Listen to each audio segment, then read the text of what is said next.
வாக்குத்தத்தம் உன்னுடையது. வாழ்க்கை என்பது என்ன? எதற்காக நான் வாழ்கிறேன்? ஏன் வாழ்கிறேன்? எப்படி வாழ்கிறேன் என்று நீ உன்னை கேட்டுக்கொள்வாயானால் அதற்கான பதில் ஒவ்வொருவரும் ஒவ்வொரு விதமாக சொல்லுவார்கள்.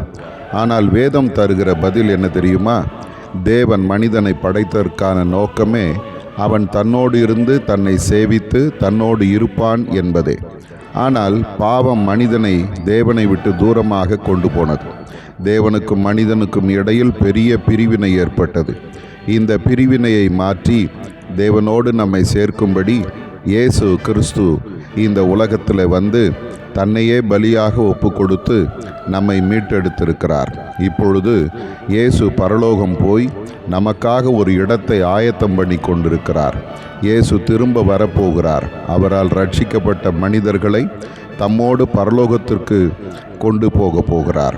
ஆகவே ஒரு நாள் இயேசுவோடு பரலோகத்தில் வாழப்போகிறேன் என்கிற அந்த நோக்கத்திற்கு நம்மை ஆயத்தப்படுத்துவதுதான் இந்த உலக வாழ்க்கை.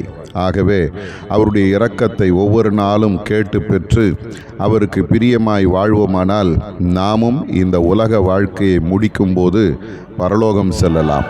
அந்த தைரியத்தோடு இந்த நாளிலும் ஆண்டவரை நோக்கி நெருங்கி சேருவோம்.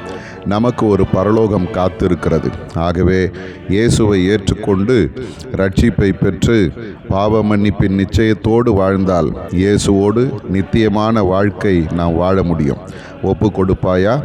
ஆதார வசனம்: தேவனுடைய அன்பிலே உங்களை காத்துக்கொண்டு நித்திய ஜீவனுக்கு ஏதுவாக நம்முடைய கர்த்தராகிய இயேசு கிறிஸ்துவினுடைய இரக்கத்தை பெற காத்திருங்கள். யூதா 1:21.